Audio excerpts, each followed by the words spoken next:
드디어 박찬욱 감독의 12번째 장편 영화 어쩔 수가 없다의 공식 예고편이 공개되었습니다. 이 작품의 원작은 해외 소설 X로 박찬욱 감독이 가장 영화로 만들고 싶었던 작품으로 직접 언급하기도 했는데요. 이뿐만 아니라 한 해외 인터뷰에 참여한 이병헌은 러닝타임 중에서 자신이 95%나 나온다며 사실상 이 영화가 이병헌의 원맨쇼가 될 것임을 암시했는데요. 그래서 이번 영상은 공개된 예고편을 살펴보며 영화의 줄거리, 지리는 캐스팅 라인업, 그리고 아무도 모르는 엄청난 비밀까지 빠르게 알아보도록 하겠습니다.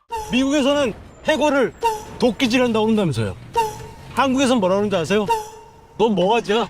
어쩔 수가 없다의 공식 예고편의 시작은 바쁘게 돌아가는 공장 현장과 한순간에 해고를 당한 유만수의 모습과 함께 시작합니다. 공개된 시놉시스에 따르면 유만수는 다 이루었다는 생각이 들 만큼 삶에 만족하던 25년 경력의 제지 전문가로 아내 미리와 두 아이 그리고 반려견들과 함께 행복한 일상을 보내고 있었는데 회사로부터 돌연 해고 통보를 받는다고 합니다. 강하게 항의해보지만 돌아오는 대답은 딱 두 문장. 미안합니다. 어쩔 수가 없습니다. 목이 잘려나가는 듯한 충격에 괴로워하던 유만수는 가족을 위해 석 달 안에 반드시 재취업하겠다고 다짐한다고 하는데요. 하지만 그 다짐이 무색하게도 그는 1년 넘게 마트에서 일하며 면접장을 전전하고 급기야 어렵게 장만한 집마저 빼앗길 위기에 처한다고 합니다. 그래서 급한 나머지 무작정 문제지라는 회사를 찾아가 필사적으로 이력서를 내밀지만 최선출 반장 앞에서 굴욕만 당할 뿐이었죠. 문제지의 자리는 누구보다 자신이 제격이라고 확신한 유만수는 모종의 결심을 한다고 하는데요. 나를 위한 자리가 없다면 내가 만들어서라도 취업에 성공하겠다. 그것은 바로 경쟁자들을 제거하는 것이었죠.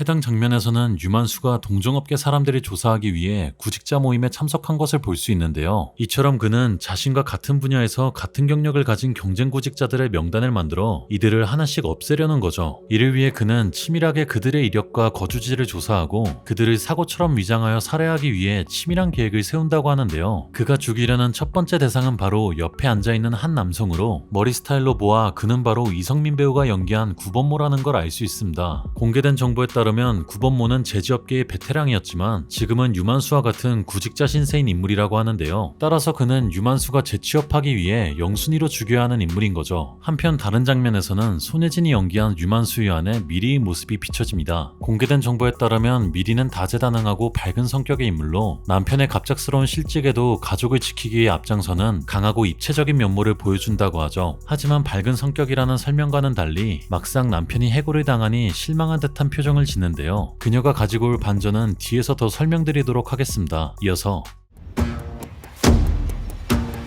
더글로리아 폭삭소가 수다의 여메란도 등장하는데 그녀는 구본모의 아내 아라를 연기한다고 하죠. 그런데 이 장면에선 누군가가 그녀에게 권총 구매를 권유하고 있으며 곧이어 망설임 없이 도끼를 집어드는 모습도 비춰지는데요. 예상컨대 아라는 유만수가 자신의 남편을 죽이자 그에게 복수하려는 게 아닌가 싶습니다. 한편 다음 장면에서는 오징어 게임에서 부대장을 연기했던 박희순이 등장하는데 그는 문제지의 반장 최선출을 연기한다고 하죠. 그런데 최선출을 자세히 보시면 술에 만취한 것으로 보입니다. 원작에서는 주인공이 자신이 취업하고 싶은 제지회사의 관리자를 제거하고 마침내 그 자리에 재취업하는 데 성공한다고 하는데요. 그 과정에서 그는 관리자의 집에 몰래 침입했다가 그만 잠이 들어 들키고 말지만 조언을 받으러 왔다고 둘러대며 함께 술을 마셔 질식사시킨 뒤 가스 폭발로 위장해 사건을 마무리한다고 하죠. 이어서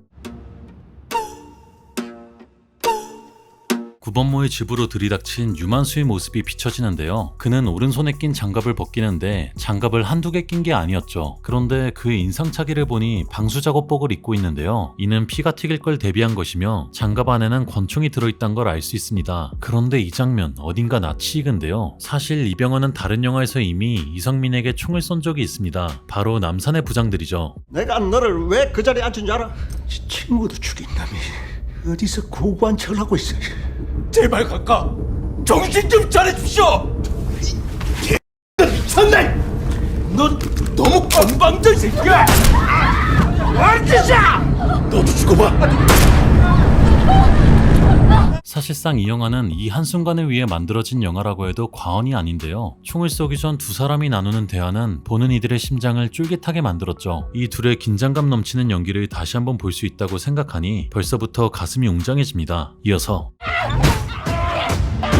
아라가 유만수를 급습하는데 맞는 장면을 천천히 보면 유만수가 순간적으로 동공이 풀린 걸 볼 수 있습니다. 그리고 이 장면을 자세히 보시면 구본모가 총에 맞았단 걸 알 수 있는데 손으로 감싼 위치가 어깨인 것으로 보아 생명에 지장이 없을 가능성이 높아 보이는데요. 따라서 몸을 제대로 가눌 수 없는 유만수가 과연 이 살인을 어떻게 성공시킬지가 관전 포인트가 될 것 같습니다. 한편 아라에게 급습을 당하면서 유만수가 권총을 떨어뜨리는데 이 총은 그가 경쟁자들을 제거하기 위해 장난감 총을 조립하고 이를 개조한 것 같습니다. 이어서 여러 장면들이 빠르게 지나가는데 뜬금없이 키스를 하는 장면이 나오는데요. 공개된 정보에 의하면 캐스팅 라인업에 유연석이 있으며 그는 미리가 일하는 치과 의사인 오지노를 연기한다고 합니다. 이 장면은 아마도 미리와 오지노가 키스하는 장면으로 추측되는데요. 원작에서는 주인공 부부의 대화가 단절된 끝에 아내가 다른 남자와 외도를 한다고 하죠. 따라서 영화에서 또한 유만수가 2년간 취업을 하지 못하자 부부 사이에 트러블이 발생하게 되고 미리는 결국 오지노와 바람을 피게 될 것 같습니다. 그리고 이를 알게 된 유만수는 구직 시장의 경쟁자가 아님에도 오지노를 무참히 살해할 것으로 예상되죠. 이어서 이젠 하다하다 차승원까지 등장하는데요. 등장인물 소개에 따르면 차승원은 유만수의 또 다른 경쟁자 고시조를 연기한다고 합니다. 원작에 따르면 주인공이 명단에 있는 사람들을 차례대로 제거하는 과정에서 그중 한 명은 자신이 취업하고 싶은 회사가 아닌 다른 회사로 취업해 제거하지 않는다고 하는데요. 따라서 유만수가 고시조까지 죽이게 될진 지켜봐야 할 것 같습니다. 이어서 물이 담긴 바가지를 들고 있는 이병헌의 모습과 함께 예고편이 마무리됩니다. 사실 어쩔 수가 없다는 박찬욱 감독이 오랜 시간 준비한 작품이며 할리우드에서 투자를 받아 해외 영화로 개봉할 계획이었는데요. 하지만 2017년 투자가 제대로 이루어지지 않아 한국 영화로 제작된 거죠. 할리우드는 체계적인 시스템으로 영화의 기획을 평가하기 때문에 처음 이 소식을 들었을 땐 영화에 대한 기대감이 적었는데요. 하지만 취업을 위해 경쟁자들을 제거한다는 참신한 발상, 그리고 이를 표현시켜줄 박찬욱 감독의 변태적인 연출과 연기력이 담보된 배우들, 이 삼박자가 어우러지면서 차원이 다른 작품이 탄생할 것 같습니다. 특히 흥미로운 점은 이병헌과 손예진을 시작으로 이성민, 엄혜란, 유연석, 그리고 차승원까지 역대 박찬욱 감독 영화 중에서 캐스팅 라인업이 가장 화려하다는 건데요. 그 이유를 조심스럽게 예상해보자면 헤어질 결심의 저조한 성적 때문이지 않을까 싶습니다. 개인적으로 정말 재밌게 보았고 박찬욱 스스로도 자신의 영화 중에서 가장 대중적이라고 말했기 때문에 나름 흥행이 기대됐던 영화였는데요. 하지만 안타깝게도 무너져가는 한국 영화 시장에서 미스터리 로맨스란 장르는 살아남기 어려웠죠. 따라서 박찬욱 감독은 이러한 현실을 직시하고 출중한 연기 실력에 더해 인지도까지 있는 배우들을 대거 출연시킨 것 같습니다. 그런데 이들뿐만 아니라 역대급 배우가 특별 출연한다는 소문이 돌고 있는데요. 그건 바로 대한민국 최고의 배우라고 해도 손색이 없는 최민식이죠. 지금의 최민식을 있게 해준 영화를 꼽으라고 한다면 단언컨대 박찬욱 감독의 올드보이일 텐데요. 영화 마니아들은 특별 출연임에도 불구하고 이 둘의 만남이 성사되는 것에 엄청난 기대를 품고 있었죠. 그런데 흥미로운 건 예고편이 올라오자마자 나무위키에 기재되어 있던 특별 출연 라인업이 삭제됐다는 겁니다. 이건 두 가지로 해석할 수 있는데 최민식의 출연이 루머이거나 아니면 진짜이지만 이를 숨기고 싶어 제작사 측에서 검열한 게 아닌가 싶은데요. 과연 최민식이 진짜로 출연하게 될지 9월 극장에서 확인하실 수 있을 것 같습니다. 그럼 지금까지 시네마보이였습니다. 감사합니다.